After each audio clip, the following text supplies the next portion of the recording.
Era mi gran momento. Después de meses de preparación, finalmente estaba de pie frente a 200 ejecutivos, listo para dar la presentación que podría cambiar el rumbo de mi carrera. Tenía las diapositivas perfectas, los datos irrefutables. Incluso había memorizado frases ingeniosas para captar la atención del público. Y entonces sucedió. La pantalla se apagó. Mi mente quedó en blanco. Y de mi boca salieron palabras inconexas mientras sentía cómo el sudor frío recorría mi espalda. No solo fracasé, sino que lo hice de manera espectacular, frente a las personas que más quería impresionar. ¿Te has sentido alguna vez así? Como si el universo hubiera elegido el peor momento posible para darte una lección de humildad. Hola a todos, soy Alejandro. Y hoy quiero hablarles sobre una verdad que he descubierto después de tropezar más veces de las que me gustaría admitir. Cada fracaso es un capítulo valioso en el libro de nuestra vida. No un borrón que debemos ocultar o una página que debemos arrancar, sino un texto subrayado con marcador fluorescente que contiene algunas de las lecciones más importantes que jamás aprenderemos. Esa presentación fallida que les mencioné ocurrió hace 7 años. En aquel momento, mientras abandonaba el escenario con la dignidad hecha trizas, estaba convencido de que mi carrera profesional había terminado, que nunca me recuperaría de semejante humillación pública, que ese fracaso me definiría para siempre. Hoy puedo decirles con total honestidad que ese desastroso momento fue uno de los regalos más valiosos de mi vida profesional. Un regalo terriblemente envuelto, sí, pero un regalo al fin y al cabo. Porque el fracaso, cuando lo abrazamos en lugar de evitarlo, tiene un poder transformador que ningún éxito fácil puede igualar. Es el profesor más estricto, pero también el más efectivo. El escritor J.K. Rowling, creadora del universo de Harry Potter, lo expresó perfectamente. El fracaso me despojó de todo lo no esencial. Me detuve pretendiendo ser cualquier otra cosa excepto lo que era, y comencé a dirigir toda mi energía a terminar el único trabajo que realmente importaba. Esta idea de que nuestros fracasos pueden ser nuestros mejores maestros no es nueva. A lo largo de la historia, las mentes más brillantes han reconocido el valor del tropiezo, de la caída, del error. Sin embargo, vivimos en una cultura que cada vez tolera menos el fracaso.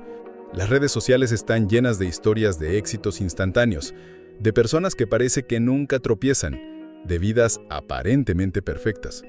Esta visión distorsionada nos hace un flaco favor. Nos hace creer que el fracaso es anormal, que es una señal de insuficiencia personal en lugar de una parte natural e inevitable del proceso de crecimiento. Pensemos en Thomas Edison, quien fracasó aproximadamente 10,000 veces antes de inventar una bombilla funcional. Cuando un periodista le preguntó cómo se sentía acerca de tantos fracasos, Edison respondió: "No he fracasado. He encontrado 10,000 maneras que no funcionan". Esta capacidad para reinterpretar el fracaso como información valiosa, como datos útiles en lugar de como un juicio sobre su valor personal, fue crucial para su eventual éxito. O consideremos a Sara Blakely, fundadora de Spanx y una de las empresarias más exitosas del mundo. De niña, su padre le preguntaba cada semana: ¿en qué has fracasado esta semana? Y si no tenía nada que compartir, mostraba desaprobación. No porque quisiera que su hija fracasara, sino porque entendía que no intentarlo por miedo al fracaso era el único fracaso real. Esta mentalidad le permitió a Blakely perseverar a través de múltiples rechazos antes de construir su imperio. La ciencia también respalda la idea de que el fracaso es un componente esencial del aprendizaje.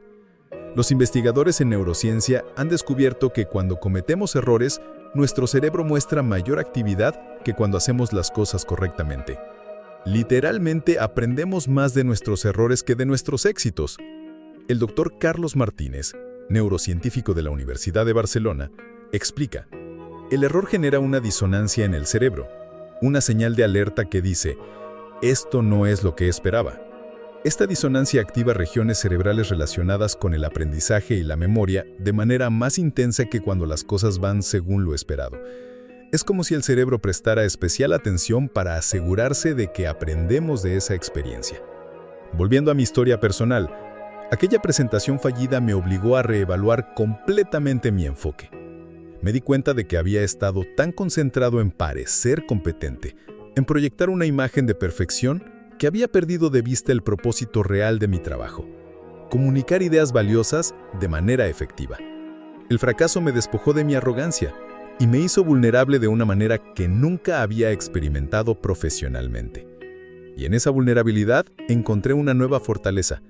Comencé a preparar mis presentaciones pensando en cómo podía servir mejor a mi audiencia, en lugar de cómo podía impresionarlos. Empecé a practicar no solo con las diapositivas perfectas, sino también con posibles fallos técnicos. Aprendí a conectarme auténticamente con las personas en lugar de esconderme detrás de datos y gráficos impresionantes. 3 años después de aquel fiasco, recibí un premio al mejor comunicador de mi industria. El camino desde el fracaso hasta ese reconocimiento no fue lineal ni rápido, pero cada paso estuvo informado por las lecciones que aprendí aquel día. Este patrón, fracaso, reflexión, aprendizaje, crecimiento, se repite en innumerables historias de éxito tanto famosas como anónimas. Piensa en Miguel, un amigo panadero que abrió su primera panadería con grandes sueños e inversiones. 6 meses después tuvo que cerrar, habiendo perdido todos sus ahorros. Fue devastador, me confesó. Sentía que no solo había fracasado en un negocio, sino como persona. Pero en lugar de renunciar a su pasión, Miguel se tomó tiempo para analizar qué había salido mal. Descubrió que aunque sus productos eran excelentes, había subestimado completamente los aspectos empresariales del negocio: ubicación, marketing, gestión de flujo de caja. Se empleó en otra panadería, esta vez prestando tanta atención a cómo se gestionaba el negocio como a la calidad del pan. 3 años después abrió su segunda panadería. Hoy tiene 5 locales y una marca reconocida en toda la ciudad. Si no hubiera fracasado de manera tan espectacular la primera vez, probablemente estaría luchando con una panadería apenas rentable, reflexiona. Necesitaba ese fracaso para aprender lo que ningún libro podría haberme enseñado. El caso de Miguel ilustra algo fundamental sobre el fracaso. Su valor depende completamente de nuestra respuesta ante él. El fracaso en sí mismo no garantiza aprendizaje ni crecimiento. Es nuestra actitud, nuestra disposición a examinar honestamente lo sucedido, lo que transforma un simple tropiezo en un escalón adelante. Entonces, ¿cómo podemos asegurarnos de extraer el máximo valor de nuestros fracasos? ¿Cómo convertimos estos dolorosos momentos en capítulos valiosos de nuestro libro vital? Primero, necesitamos separar el evento, el fracaso, de nuestra identidad. Hay una diferencia crucial entre decir «he fallado en esto» y «soy un fracaso». Lo primero describe un evento específico, lo segundo define todo nuestro ser. Esta distinción puede parecer semántica, pero tiene profundas implicaciones psicológicas. La doctora Elena Sánchez, psicóloga especializada en resiliencia, explica: cuando las personas identifican un fracaso específico como reflejo de su valor inherente, entran en un ciclo de vergüenza que inhibe el aprendizaje. No pueden analizar objetivamente qué salió mal porque están demasiado ocupadas protegiéndose del dolor de sentirse inherentemente defectuosas. En cambio, cuando ven el fracaso como un evento externo a su identidad, pueden examinarlo con curiosidad y apertura. Segundo, debemos practicar lo que los psicólogos llaman distanciamiento cognitivo, la capacidad de dar un paso atrás y observar nuestra experiencia como si fuéramos un tercero objetivo. Una técnica efectiva es escribir sobre nuestro fracaso en tercera persona, como si estuviéramos narrando la historia de otra persona. Carlos presentó su proyecto al comité. Su propuesta fue rechazada porque no había considerado adecuadamente las restricciones presupuestarias. Esta experiencia, aunque dolorosa, le permitió entender la importancia de alinear sus ideas creativas con las realidades financieras de la organización. Este ejercicio nos ayuda a ver el fracaso no como una tragedia personal, sino como un evento que contiene información valiosa. Tercero, debemos hacernos las preguntas correctas. Después de un fracaso, nuestro instinto suele llevarnos a preguntas como ¿por qué siempre me pasa esto a mí? O ¿por qué no soy lo suficientemente bueno? Estas preguntas no solo son improductivas, sino activamente dañinas, pues refuerzan patrones de pensamiento negativos. En su lugar, podemos entrenar nuestra mente para hacer preguntas como ¿qué puedo aprender de esta experiencia? ¿Qué haría diferente si pudiera intentarlo de nuevo? ¿Qué habilidades necesito desarrollar para mejorar la próxima vez? ¿Quién podría ayudarme a entender mejor lo que salió mal? Estas preguntas orientadas al aprendizaje y al crecimiento transforman el fracaso de un punto final en un punto de partida. Cuarto, debemos cultivar lo que la psicóloga Carol Dweck llama una mentalidad de crecimiento. La creencia fundamental de que nuestras habilidades no son fijas, sino que pueden desarrollarse a través del esfuerzo, las estrategias adecuadas y la ayuda de otros. Las personas con mentalidad de crecimiento ven el fracaso no como evidencia de sus limitaciones inherentes, sino como indicadores de que aún no han dominado algo. Esta distinción sutil, el aún no, en lugar de no puedo, cambia dramáticamente cómo experimentamos el fracaso. Lo convierte de un veredicto final en un informe de progreso. Finalmente, debemos compartir nuestros fracasos además de nuestros éxitos. En un mundo obsesionado con proyectar perfección, hablar abiertamente sobre nuestros tropiezos es revolucionario. No solo nos libera del agotador trabajo de mantener una fachada perfecta, sino que también crea espacio para que otros se sientan menos solos en sus propias luchas. Laura, una profesora de secundaria, me contó cómo cambió la dinámica de su aula cuando comenzó a compartir sus propios errores y fracasos con sus estudiantes. Solía presentarme como alguien que siempre tenía todas las respuestas. Un día, tras cometer un error en una explicación, decidí reconocerlo abiertamente y compartir cómo me sentía. La atmósfera en el aula cambió completamente. De repente los estudiantes comenzaron a hacer más preguntas, a arriesgarse con respuestas que no estaban seguros si eran correctas. Habían visto que equivocarse no era el fin del mundo, incluso para su profesora. Esta cultura de aceptación del fracaso como parte del aprendizaje es especialmente crucial en nuestra era de rápidos cambios tecnológicos y disrupciones constantes. En un mundo donde lo que funcionó ayer puede ser obsoleto mañana, la capacidad para fracasar rápido, aprender y adaptarse se ha convertido en una ventaja competitiva crucial. El empresario Elon Musk lo resume sucintamente: si las cosas no están fallando, no estás innovando lo suficiente. Pero ser teóricamente consciente del valor del fracaso es una cosa, enfrentarse a él emocionalmente es otra completamente distinta.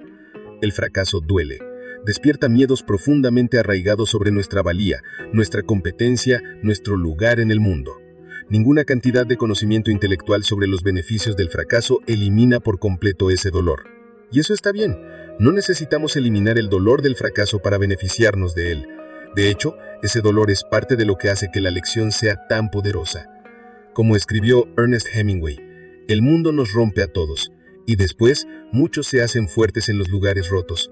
Es precisamente en esos lugares rotos donde encontramos nuestra verdadera fortaleza, nuestra auténtica resiliencia, no a pesar del dolor, sino a través de él. Así que la próxima vez que enfrentes un fracaso, grande o pequeño, público o privado, recuerda que no es el final de tu historia. Es simplemente el comienzo de un nuevo capítulo que, si lo abordas con la mentalidad adecuada, podría convertirse en el más valioso de todo tu libro. Porque son precisamente estos capítulos, los de caídas, tropiezos y recuperaciones, los que dan profundidad y riqueza a nuestra narrativa vital. Son los que transforman una historia plana y predecible en una aventura con significado real. Y mientras escribimos el libro de nuestra vida, día a día, decisión a decisión, recuerda que los capítulos de fracaso no disminuyen el valor de tu historia, la enriquecen, la profundizan, la hacen genuinamente tuya. Gracias por escuchar. Hasta nuestro próximo episodio.